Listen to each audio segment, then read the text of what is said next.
Hello friends, welcomes to ions garden. நான் கொடுத்த இந்த 9 கலவை உரங்களை பவரை பார்த்தீங்களா? இது எவ்வளோ செடிகள்லாம் எவ்வளோ அழகாக தளண்டு எம்புட்டு அழகாக இருக்குது பாருங்கள். இங்கே பாருங்கள், இதை என்னுடைய அந்த 9 கலவை உரங்களுடைய பவரை பாருங்கள். இது எவ்வளோ அழகாக பூக்கள்லாம் பூத்துருக்கு, எவ்வளோ துளிர்கள் அடிச்சிருக்குது, செந்தளிர்கள் அடிச்சிருக்குது, எவ்வளோ அழகாக இருக்குங்கிறத இப்போ இன்றைக்கி உங்களுக்கு காமிக்கிறேன். இங்கே பாருங்கள், என்னுடைய பன்னீர் ரோஸு எவ்வளோ பூ பூத்துருக்குது பார்த்தீங்களா? இங்கே பாருங்கள், பக்கத்தில் ஆப்பிள் ரெட் ரோஸுங்க. இங்கே பாருங்கள், பூ எவ்வளோ பெரிய பூவாக இருக்குது. இதில் ஒரு பூ பூத்துருக்குங்க. இங்கே இருங்க, பேரி ரோஸ் அப்படி கொத்தா பூத்துருக்கு பார்த்தீங்களா? அப்படி கொத்தா அப்படியே நட்டமே அந்த கிளை அப்படி நட்டமே இருக்க முடியலைங்க பாருங்கள். அப்படி நேற்று பார்க்கல மழை பெஞ்சு மழையில் அப்படி கவுந்து போய் கிடந்துச்சு. இன்றைக்கி பார்த்தா பாருங்களேன், அப்படி கொத்தாக இருக்குது. அப்புறம் இந்தாருங்க, இது ஒயிட் கலர் பேரி ரோஸு. இதில் ஒவ்வொரு பூ தான் அங்கனைக்கு ஒவ்வொரு பூக்கள் தான் பூத்துருக்கு. இருந்தாலும் பூக்க ஆரம்பிச்சிருச்சு.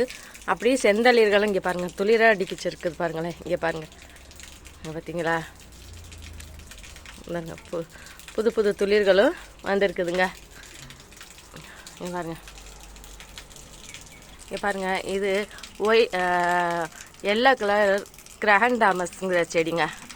இது 700 வாங்கி வச்சேன். ஆனால் இதில் ஒரே ஒரு ஸ்டெம்மு தான் இருக்குது. ஆனால் இப்போ நான் கொடுத்த உரத்தினால இப்போ துளிர்களும் அடிக்க ஆரம்பிச்சிருச்சு. இங்கே பாருங்கள், நல்லா க்ளோஸ்அப்பில் காமிக்கிறேன். இங்கே பாருங்கள், பார்த்தீங்களா? ஒரே ஒரு ஸ்டெம் தான் இது. இங்கே பாருங்கள், ஃபுல்லாகவே ஒரு ஸ்டெம் தான் இருக்குது. 700 கொடுத்து வாங்கினது. ஆனால் துளிரே வரல. இப்போ கொடுத்த நான் உரத்தினாலே அந்த உரத்துடைய பவர் இங்கே பாருங்கள். இங்கே வரந்தாங்க, இந்த இடத்துல இருக்குது. அப்புறம் அந்தங்க பக்கத்துலேயும் அது துளிர் அடித்து புதுசாக துளிர் வர ஆரம்பிச்சிருச்சு. அப்புறம் அதுக்கு அடுத்தது இங்கே பாருங்கள், இங்கே காமிக்கிறேன். இங்கே பாருங்கள், இந்த செடிகள்லாம் பாருங்கள், அப்படி செந்தளிர்கள் எவ்வளோ அழகாக இருக்குது பாருங்களேன். இங்கே பாருங்கள், போரா இதில் எத்தனை மொட்டுக்கள் எத்தனை பூக்கள், பார்க்கவே அவ்வளோ அழகாக இருக்குது. ஆனால் கொஞ்சம் அந்த ட்ரிப்ஸ் அட்டாக்குன்னு சொல்லுவோம்ல, இலை சுட்டு நோய், அது வந்ததுனால இலை கொஞ்சம் அதுலேருந்து அரைக்கோர் ஆகி வந்துருச்சு. ஆமாம், இங்கே பாருங்கள், இந்த செடியெல்லாம் வெறும் இலைகள்லாம் கொட்டி போய் இந்த நோய் தாக்குதலுக்கு ஆளாகி இலையெல்லாம் கொட்டி போய் அப்படி வெறும் குச்சியாக நின்றுச்சு. இப்போ பாருங்கள், எவ்வளோ செந்தளிர்கள் அடித்து இப்போ துளிர்க்க ஆரம்பிச்சிருச்சுங்க. பார்த்தீங்களா? இந்த பாருங்கள், இந்த செடியை பாருங்கள், செந்தளிர்கள் எவ்வளோ அழகாக, அதை பார்க்கையில் அவ்வளோ ஒரு அழகு. அந்த செந்தளிர்களை பார்த்தாலே நம்ம செடிகள்லாம் அவ்வளோ அழகாக இருக்குது பாருங்கள். இங்கே பார்த்தீங்களா?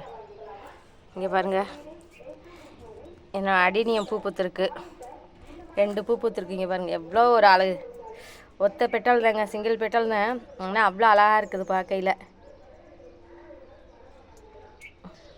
இங்கேங்க, இது கல்கத்தா ரோஸு. இதுலேயும் ஒரு பூ பூத்துருக்கு. இது பக்கத்தில் உள்ள இந்த இதுவும் கல்கத்தா ரோஸ் தான். ஆனால் வெறும் குச்சியெல்லாம் தான் இருக்குது. ஆனால் நான் அந்த உரத்துடையது உரம் பவரான உரங்கிறதுனால இங்கே பாருங்கள், இதில் எல்லாம் துளிர் அடிக்க ஆரம்பிச்சிருச்சு. பார்த்தீங்களா? இங்கே பாருங்கள், துளிர் அடிக்க ஆரம்பிச்சிருச்சு. இதில் அங்கனைக்கு பாருங்கள், செந்தளிர்கள் வந்திருக்குது, தளிர் அடிச்சிருக்குது. இது போல் பாருங்கள், இது கவரே ஆக மாட்டேங்குது என்னோட காஷ்மீரி ரோஸு. நான் இதை கட் பண்ணவே இல்லைங்க. இது அப்படி கொத்தாக இருக்கையில் அவ்வளோ அழகாக இருக்குங்கிறக்க நான் அதை கட் பண்ணாமல் ஒரு வாரமாக இதை கட் பண்ணாமே வச்சுருக்கேன். பக்கத்தில் என்னோட போனிகா ரோஸ் பாருங்கள், எவ்வளோ மொட்டுக்களோட பூக்களோட இது அழகாக அவ்வளோ அழகாக இருக்குது பாருங்களேன். பார்த்தீங்களா? போனிகா ரோஸ் இதெல்லாம் பாருங்கள். இந்த செடியில் பாருங்கள் மொட்டுக்கள், இந்த ஒரு கொத்தில் எத்தனை மொட்டுக்கள் இருக்குதுன்னு பாருங்களேன். நம்ம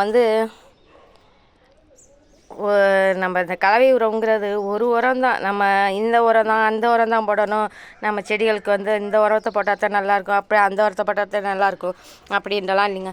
நம்மள்கிட்ட என்ன கிடைக்கிற அத்தனையுமே நம்ம செடிகளுக்கு உரமாக மாற்றிடலாம். பாருங்கள், என்னுடைய பர்த்டே பார்ட்டி பர்த்டே பார்ட்டி பாருங்கள் எவ்வளோ பூ பூத்துருக்குதுன்னு பார்த்தீங்களா. நம்மக்கிட்ட உள்ள செடிகளுக்கெல்லாம் வந்து நம்ம இந்த உரம்தான் இல்லைங்க, நம்ம என்ன கிடைக்குதோ நம்ம கிச்சன் வேஸ்ட்டுகள் வீட்டில் என்ன வேணாண்டு நம்ம புளிச்ச மோர், அப்புறம் வந்து அந்த நம்ம பழைய மாவு, பழைய சோறு, இதுகள்லாம் வந்து இது வந்து என்னோடய சில்வர் லைன். எவ்வளோ பூக்களை பாருங்கள், அப்படி அப்படி அந்த பெட்டல்ஸ் எல்லாம் திக்காக இருக்குது. இங்கே பாருங்கள் எவ்வளோ அழகாக இருக்குது. இங்கே பாருங்கள், இது வந்து காப்பராஸ்டின். இது காப்பராஸ்டின் 3 பூ பூத்துருக்குதுங்க. இது வந்து அந்த கொஞ்சம் காப்பர் கலரும் பிங்க் கலரும் கலந்தாப்புல டபுள் கலர் கலந்து நல்லாயிருக்கும், பார்க்குறதுக்கு அவ்வளோ அழகாக இருக்குங்க. கேமராவில் கூட அது கலர் வந்து அவ்வளோவா தெளிவாக தெரியலை, ஆனால் வந்து நேரில் பார்த்தோம்னா அவ்வளோ அழகாக இருக்கும். காப்பராஸ்டின் இது வந்து இங்கே பாருங்கள் ஐஸ்கிரீம் ரோஸு அவ்வளோ இங்கே பாருங்க எவ்வளோ பூ பூத்துருக்குது. இங்கே பாருங்கள் லாங்கில் வச்சு காமிக்கிறேன் இந்த செடியை.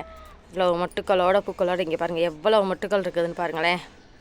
எவ்வளோ மொட்டுக்கள் எவ்வளோ பூக்கள். இங்கே பாருங்கள் கொஞ்சம் லாங்கில் போய் நான் காமிக்கிறேன், க்ளோஸ்அப்பில் காமிக்கிறதில்ல லாங்லேயே காமிக்கிறேன். இங்கே பாருங்கள் எவ்வளோ மொட்டுக்கள் இருக்குது, எவ்வளோ பூக்கள் பூத்துருக்கு. இதோடைய பூவை பார்க்கையில் அவ்வளோ அழகாக இருக்குங்க. ஒரு லைட் பிங்க்கு, லைட் சாண்டல், இப்படி எல்லாமே கலந்து அவ்வளோ ஒரு அழகாக இருக்குங்க பார்க்குறதுக்கு ஐஸ்கிரீம் ரோஸு. அப்புறம் பக்கத்துலேயே பாருங்க, இந்த தொட்டியில் மட்டும் நான் வந்து மொத்தம் 5 செடி வச்சுருக்கேங்க. செடி வரையில் என்கிட்ட தொட்டி இல்லை, தொட்டி எல்லாம் வெளியில் போய் வாங்கிறதுக்கு எனக்கு டைம் இல்லை. மொத்தம் அதனால் அந்த செடிகள்லாம் வீணாகாமல் இருக்கணுங்கிறக்கா மொத்தம் 5 செடியுமே இந்த செடி இதுக்குள்ளே ஒரே தொட்டியில் வச்சுட்டேன். சரி பரவாயில்ல இருக்கட்டும், உயிர் மட்டும் பாதுகாத்து வச்சிட்டோம்னா போதும். அப்புறம் வந்து நம்ம வந்து தொட்டிகள் வாங்கி மண் கலவையெல்லாம் ரெடி பண்ணி அதுக்கப்புறம் அந்த மழை பெய்கிற நேரத்தில் மாற்றி வச்சுக்கலான்ட்டு அப்படியே வச்சுட்டேன். ஆமாம், இது வந்து ஸ்கின் ரோஸுன்னு சொல்லுவாங்களே, பிரிட்டிஷ் குயின், அது. அதுக்கடுத்து இதுவும் கல்கத்தா ரோஸ் தாங்க, டபுள் கலரு கல்கத்தா ரோஸு. எவ்வளோ அழகாக பூ பூத்துருக்கு பாருங்களேன். பூக்கையில் வந்து எல்லோ கலரில் பூக்கும், அதுக்கப்புறம் அந்த கலர் மாற மாற அந்த பாருங்கள் இந்த கலரில் வந்துடும். இது கல்கத்தா ரோஸு. அதான் நான் சொன்னேனே 15 நாளைக்கு ஒரு ட்ரிப்பு நம்ம செடிகளுக்கு நம்ம திட உரம் கொடுத்துடணும். ஏதாவது ஒரு திட உரம் 15 நாளைக்கு ஒரு ட்ரிப்பு. நம்ம எல்லா உரமுமே கலந்து தான் கொடுக்கணும் அப்படிங்கிறதெல்லாம்.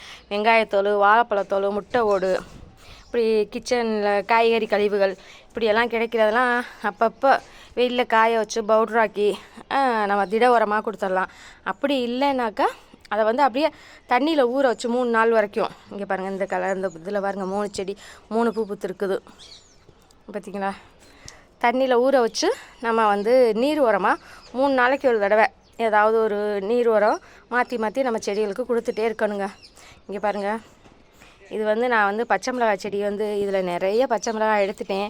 ஆனால் வந்து இது நம்ம சும்மா வீட்டு உபயோகத்துக்குள்ள இது நம்ம சமையலுக்கெலாம் போடுற பொடி இப்போ அடிக்கிறது நிறைய நான் வந்து சமையலுக்கு, குழம்புக்கு போடுறதுக்கு, சட்னி அரைக்கிறதுக்கு அப்படின்னு நிறைய எடுத்திருக்கேன். சாதாரண பச்சை மிளகாய் தான் நினச்சிட்டு இருந்தேன். அதுக்கப்புறம் தான் தெரிஞ்சு இது வந்து இது இதோடைய தன்மை என்ன செடி அப்படின்ட்டு. இது வந்து கடைசியில் பார்த்தா காஷ்மீரி ரோஸுங்க, காஷ்மீரி பச்சை மிளகான்னு சொல்லுவோம், காஷ்மீரி மிளகான்னு சொல்லுவோம்ல, ரெட் சில்லிண்டு அந்த இதுங்க. இது வந்து இந்த பாருங்களேன், சும்மா நான் இதில் நிறைய பழங்கள் நிறைய காய் காய்ச்சிச்சு பச்சை மிளகா. அது வந்து நம்ம வீட்டு உபயோகத்துக்கு போகிறதுக்கு மிச்சம் இருக்கிறத சரி காய போட்டு வைப்போம், நம்ம வந்து மிளகாத்தூள் அரைக்கையில் கலந்துப்போம் அப்படின்னு நினச்சி காய போட்டு வச்சு அதை பாருங்களேன், அந்த காஞ்ச மிளகாயை இங்கே பாருங்களா, காஞ்ச மிளகா பாருங்கள் எவ்வளோ இதாக இருக்கா. இந்த இதோடைய சேஃபை பார்த்தோன்னே தான் இது ஆஹா இது காஷ்மீரி மிளகாடா அப்படின்னு அப்புறம் தான் எனக்கு தெரிஞ்சிச்சு. நம்ம சாதாரண வீட்டு குழம்புக்கு அரைக்கிறதுக்கு சாம்பாருக்கு போடுற மிளகான்றதே நம்ம அந்த இது நினச்சோம். அதுக்கப்புறம் தான் பார்த்தா இது வந்து இதுக்கு அந்த மிளகாயுடைய சேஃபை பார்த்தோம். அதுக்கப்புறம் காஞ்சதுக்கப்புறம் தான் தெரியுது இது காஷ்மீரி மிளகாய். இதோடைய கலரை பார்த்திங்களா எவ்வளோ ஒரு பிரைட்டாக இருக்குன்னு. இதுலேருந்து நான் விதை எடுத்து நிறைய செடிகள் வந்து காஷ்மீரி மிளகாய் செடி நிறைய வைக்கணும். எப்படி எனக்கு அந்த விதை கிடச்சுன்னா, ஏற்கனவே 2-3 இடத்துல ஆன்லைன் ஃபோனில் வந்து யூடியூப் சேனலில் பார்த்து 2-3 இடத்துல நான் வந்து மிளகாய் விதை வாங்கியிருக்கேன், காஷ்மீரி மிளகாய். ஆனால் எனக்கு அதெல்லாம் வந்து சரியாக வரவே இல்லை. காஷ்மீரி மிளகான்னு சொல்லிட்டு வேறு மிளகாய் அதுதான் வந்துச்சு. ஆனால் இது வந்து நான் கடையில் வந்து மிளகாய் வாங்கிட்டு வந்து காஷ்மீரி பொடி அடிக்கிறதுக்காக வாங்கிட்டு வந்து காய போட்டு வச்சு அந்த கொட்டுனதுலேருந்து சும்மா விதையில் அள்ளி போட்டு வச்சுருந்ததில் மிளச்சது தாங்க அது. அதுலேருந்து மிளச்ச செடி தான் இந்த ஒரு செடியும். இந்த செடியை வந்து நான் இனிமேல் இதை ரொம்ப கவனமாக பாதுகாத்துக்குவேன். ஏன்னா நம்மளுக்கு காஷ்மீர் மிளகாய் நான் 2-3 இடத்துல விதை வாங்கி போட்டு எனக்கு வரலை. ஆனால் இது தன்னால் வந்த செடி. தன்னால் நம்ம சும்மா கடையில் விதை வாங்கி கடையில் மிளகாய் வாங்கி பவுட்ரு அடிக்கிறதுக்காக வச்சு அதில் காய போட்டு வச்சு அதில் வந்த மிளகாய் செடி தாங்க இது. காஷ்மீர் மிளகாய் எனக்கு தேடாமல் எதிர்பார்க்காமல் கிடச்ச பொக்கிஷங்க இது. இப்போ பக்கத்தில் வந்து மணத்தக்காளி கீரை. இது வந்து சென்டிமெண்டல் ரோஸ். இங்கே பாருங்கள், அதில் பாருங்கள் வண்டு எவ்வளோதான் உட்காந்து சாப்பிட்டுக்கிட்டு இருக்குது பார்த்தீங்களா. சரி, அந்த பூவை நான் கட் பண்ணி தான் எடுக்க போகிறேன். சரி, வண்டாவது சாப்பிட்டுட்டு போகட்டும். கட் பண்ணுற வரைக்கும் அந்த எடுத்து அதை சாப்பிடட்டும், அந்த வண்டு சாப்பிடட்டும். இங்கே பாருங்கள் எவ்வளோதான் உட்காந்து சாப்பிட்டுட்ருக்குது. அதுக்கடுத்து இது என்னுடைய பிங்க் அவலாஞ்சி.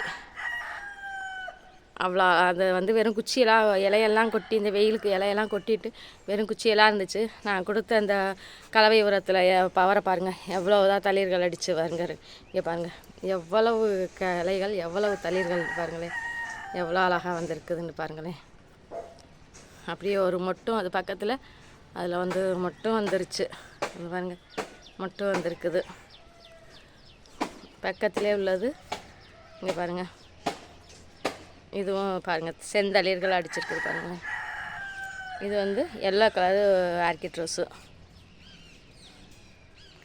பாருங்கள் கொத்து கொத்தாக பூத்துருக்குது. இங்கே பாருங்கள் என்னுடைய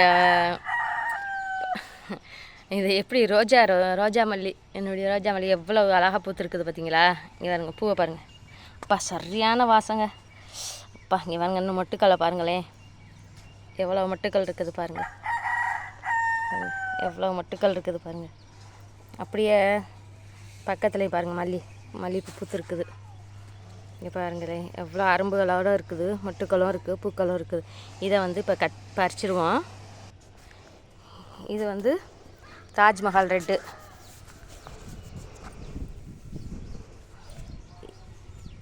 இது வந்து எல்லோ ரோஸு பாருங்கள். இங்கே பார்த்தீங்களா எவ்வளோ பெருசாக, எவ்வளோ இந்த 2 விரலுக்கு இடையில எவ்வளோ பெரிய பூவாக இருக்குது பாருங்களேன். அப்பா சரியான பெரிய பூவாக இருக்குங்க, இவ்வளோ அழகாக இருக்குது. இப்படி எடுத்து இங்கே பாருங்க. ஆனால் ரோஜா மல்லின்றாலும் உண்மையிலே இது ரோஜா மல்லி தாங்க.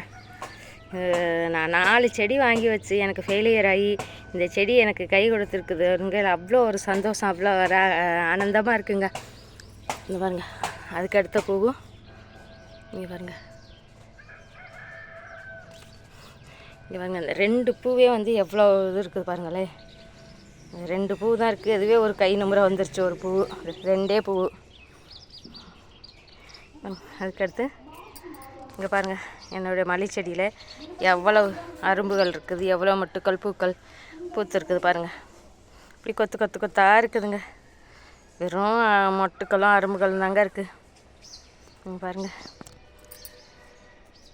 நம்ம வந்து பூ பிடுங்கையில் இந்த மாதிரி அரும்புகளை வைக்கக்கூடாதுங்க. இதையும் இப்படி கிள்ளி விட்டுட்டோம்னா தான் அடுத்தடுத்து வந்து நம்ம தளிர் வந்துக்கிட்டே இருக்கும் அந்த மல்லிகை செடியிலேருந்து.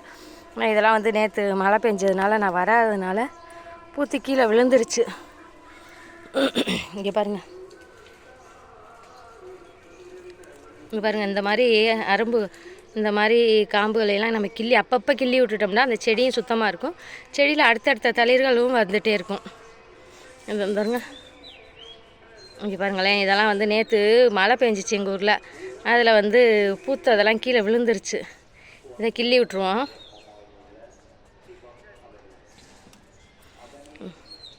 இங்கே பாருங்களேன் இப்படி கிள்ளி எடுத்துட்டோம்னாலே இந்த இடத்துல இருந்து அடுத்தடுத்த தளிர்கள் வந்துட்டுருக்கும். அப்போத்தான் அரும்புகளும் வைக்கும்.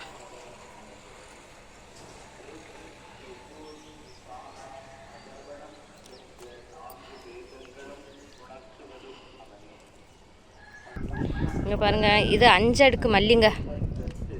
இது வந்து கேளுங்களேன் எவ்வளோ அதை காமிச்சது ரோஜா மல்லி 10 அடுக்கு, இது 5 அடுக்கு மல்லி. இது சரியான வாசங்க, ரோஜா மல்லிக்கு ஈடாக இருக்குது இந்த இதோடைய வாசம்.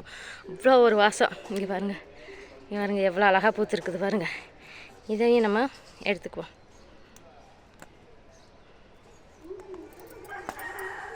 இங்கே பாருங்களேன், இங்கே எவ்வளோ அழகாக இருக்குது பாருங்கள். பூ 3 பூ தான் பூத்துருக்கு. ஆனால் அதுவே ஒரு கை மாதிரி வந்துருச்சு பாருங்களேன்.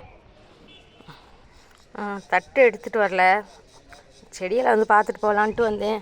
ஆனால் வந்த இடத்துல இங்கே பாருங்கள், எனக்கு ஒரு கை நிறைய மல்லிகைப்பூ கிடச்சிருக்குது பாருங்கள். அவ்வளோ அழகாக இருக்குது பாருங்களேன். ஆனால் தட்டை எடுத்துகிட்டு வராமல் வந்து கையிலே எடுத்துட்டேன். என்னுடைய கை நிறைய எனக்கு இன்றைக்கி மல்லிகைப்பூ கிடச்சிருக்குதுங்க. இது அவ்வளோ ஒரு வாசம், அப்பா சரியான வாசங்க, இவ்வளோ ஒரு வாசமாக இருக்குது. இதே போல் நம்ம வீட்டில் உள்ள கழிவுகளையெல்லாம் உரமாக மாற்றி நம்ம செடிகளுக்கெலாம் கொடுத்துர்லாங்க. நம்ம செடிகளுக்கு கொடுத்து நம்ம 15 நாளைக்கு, வாரத்துக்கு ஒரு தடவை கொடுக்க முடியாட்டியும் 10 நாள் அல்லது 15 நாளைக்கு ஒரு தடவையாவது நம்ம செடிகளுக்கு திட உரங்கள் கொடுத்துடணும். 3 நாளைக்கு ஒரு தடவை நீர் உரம் கொடுக்கணும். அதே போல் ஒரு வாரத்துக்கு ஒரு தடவை ஏதாவது ஒரு பங்கிசைடு, மீன் அமிலம், பஞ்சகாவியம், கெம்மு, சாஃபு இப்படின்னு ஏதாவது ஒன்று நம்ம தொடர்ந்து தெளிச்சுட்டே வரணுங்க. அப்படி வந்தால் நம்ம செடிகள்லாம் ஆரோக்கியமாக இருக்கும். இதே போல் நீங்களும் உங்களுடைய செடிகளுக்கு திட உரங்கள், நீர் உரம், ஃபங்கிசைடு, பெஸ்டிசைடு அப்படின்னு கொடுத்து உங்கள் செடிகளையும் வந்து ஆரோக்கியமாக வளங்க. பாருங்கள், என்னுடைய இந்த பதிவு உங்களுக்கு பிடிச்சிருந்தா எனக்கு சப்போர்ட் பண்ணுங்கள், சப்ஸ்கிரைப் பண்ணுங்கள். அப்படி பக்கத்தில் இருக்க பெல் ஐக்கானையும் தட்டி விடுங்க. நீங்கள் போடுற அப்படியே உங்களுடைய சந்தேகங்கள், உங்களுக்கு தெரிஞ்ச ஏதாவது டிப்ஸுகள் இருந்தாலும் எனக்கு சொல்லுங்கள். எனக்கு தெரிஞ்ச டிப்ஸுகளையும் நான் உங்களுக்கு சொல்கிறேன். அப்படி ஒருத்தருக்கு தெரிஞ்ச டிப்ஸுகளையும் தெரிஞ்சதுகளையும் நம்ம பரிமாறிக்கிறதுல தாங்க நம்மளுடைய செடிகளுக்கு நம்ம வந்து ஆரோக்கியமாக வளர்க்கலாம். ஏன்னா நீங்கள் சொல்கிற டிப்ஸை வச்சு நான் என்னோடய செடிகளுக்கு ஃபாலோ பண்ணுவேன், என்னுடைய டிப்ஸை வச்சு நீங்களும் உங்களுடைய செடிகளுக்கு ஃபாலோ பண்ணுவீங்க. அப்போ வந்து அப்படி ஒருத்தருக்கு நம்ம பரிமாறி நம்ம செடிகளெல்லாம் பாதுகாத்து வளர்த்தோம்னா நம்ம செடி ரொம்ப ஆரோக்கியமாகவும் அழகாகவும் இருக்குங்க. என்னுடைய இந்த பதிவு உங்களுக்கு பிடிச்சிருந்தா எனக்கு சப்போர்ட் பண்ணுங்கள். Happy gardening.